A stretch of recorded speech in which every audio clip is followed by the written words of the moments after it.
So you have understood about the company form of business organization. Now let us understand about cooperative form of organization. Primarily, cooperative form of organization is established to promote the common economic interest of the members. Therefore, it is self-help group created for the purpose of mutual help.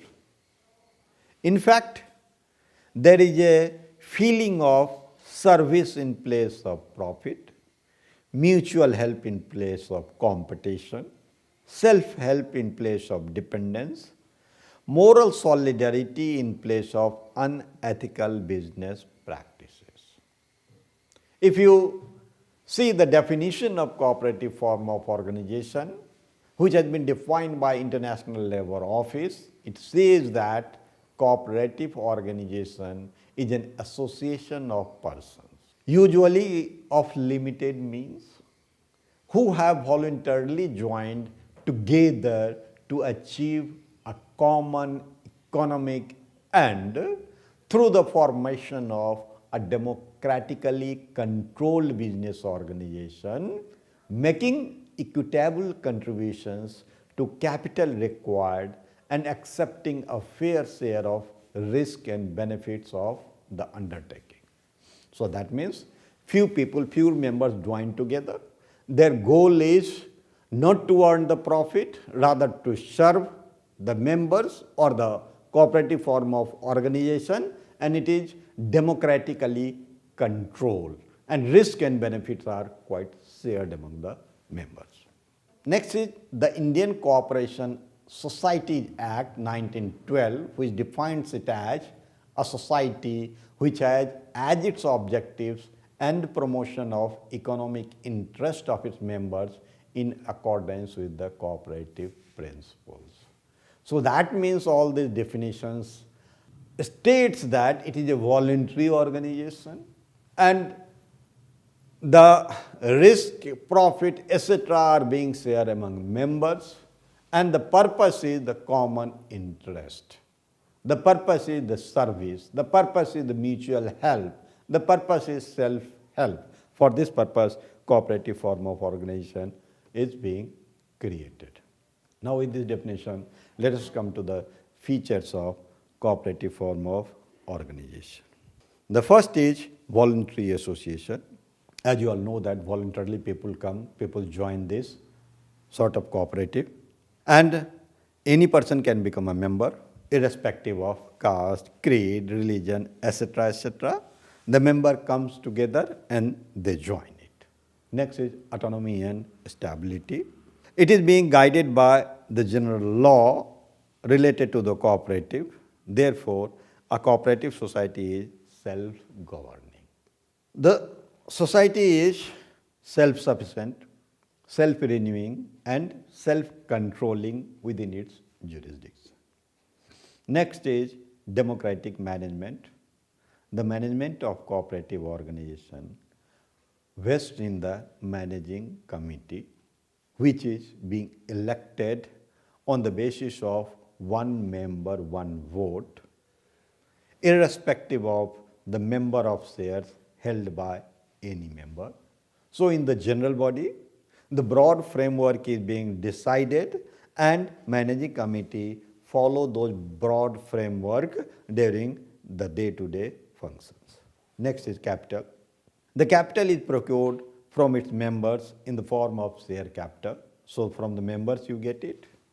Then major part of the capital may be raised by way of loan from the government, or maybe from the cooperative institutions, or maybe by way of the grants, assistance from central or state governments, etc., etc.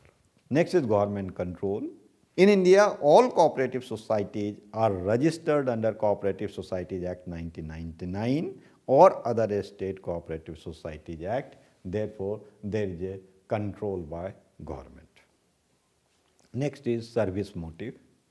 The primary objective of cooperative society is to provide services to its member. So it is not meant for earning profit.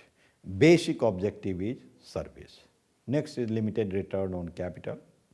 In the cooperative system, profits are distributed among the shareholders for the capital they have contributed. So based on their contribution, if there is any profit, that would be shared among the members. Next is distribution of surplus. In case if there is a surplus, after giving a limited dividend to shareholders, the surplus are being distributed in the form of bonus. And this bonus is not in the proportion of the share capital, but this is in the proportion of business which the society has been carrying on. Next is classification of cooperatives.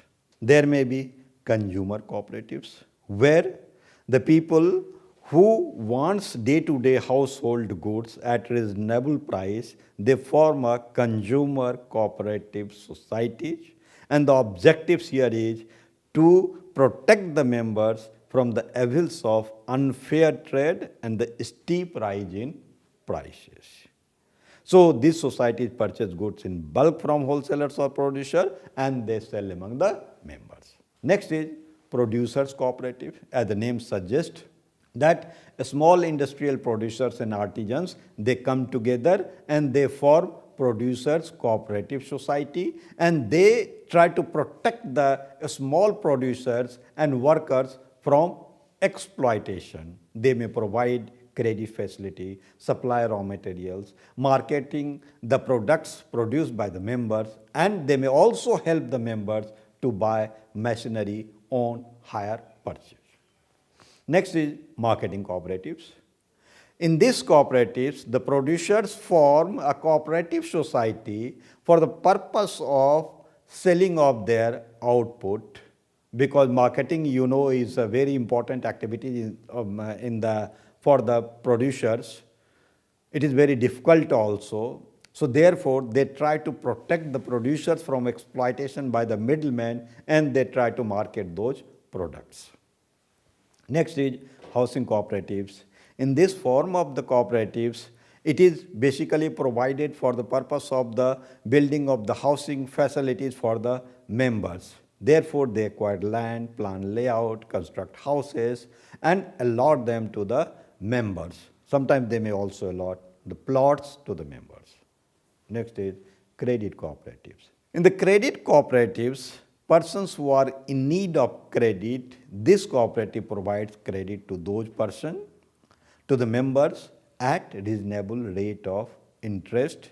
It may be agriculture credit societies, non-agriculture credit societies, etc., and loan is being provided to farmers or non-farmers for the farming facilities or for the industrial units and various institutions. Next is farming cooperatives. See, sometimes a small farmer also wants to avail the economies of large-scale operations. For that purpose, they form the farming cooperatives so that they can carry on the work jointly and share the returns. These societies are helpful to small and marginal farmers because they provide them facilities to take the advantage of large-scale operations. So, they form the farming societies, cooperative tenant farming societies, cooperative joint farming societies, cooperative collective farming societies, etc., etc.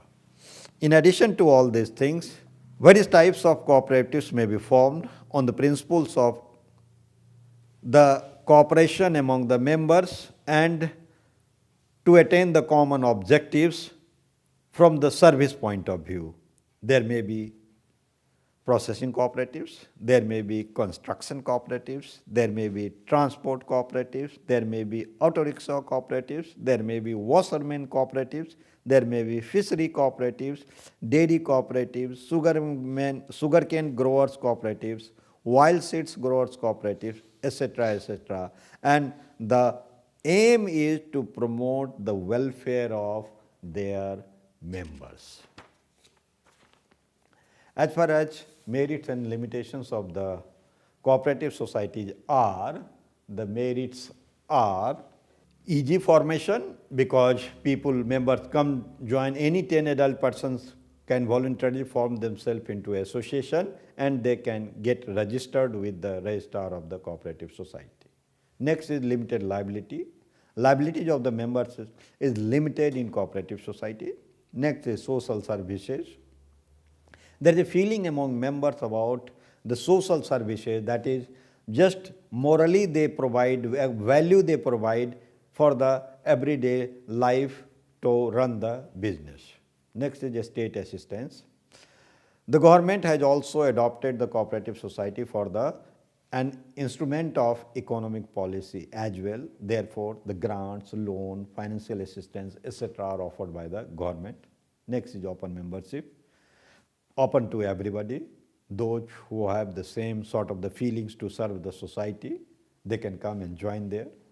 Next is supply of goods at cheaper rates, obviously because they buy at bulk rate from the wholesaler, producers, therefore they can provide those goods to their own members at a reasonable price.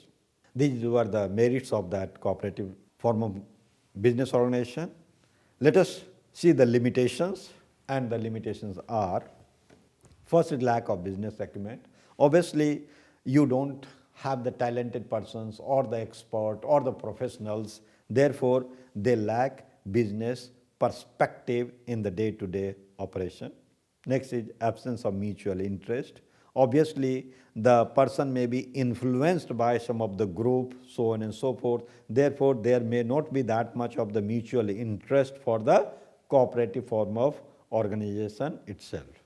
Lack of interest, because maybe short term the cooperative may be formed, or the members may not be motivated because they are working for the social services, so they may not be motivated that much to work hard, therefore they may not take much interest in the business of the cooperative society. Next is lack of coordination. Obviously there are not much professionals, well managed persons, therefore there may be the lack of coordination because it requires joint action which might not be there. Next is corruption. Sometimes there may be corruption also in the management because the person may have some vested interest in that in the managing committee also, so there may be some corruption also. Next is lack of secrecy, because they are exposed to the members and it becomes very difficult for them to maintain the secrecy because all the members, they come to know about the operations of the society. Next is insufficient motivation. Obviously, the return of capital is very less because it is a cooperative society, service is the motto. Therefore, the members do not feel involved in the affairs of the society and they are not motivated to work very hard. So, you have learned about cooperative system also. Thank you very much.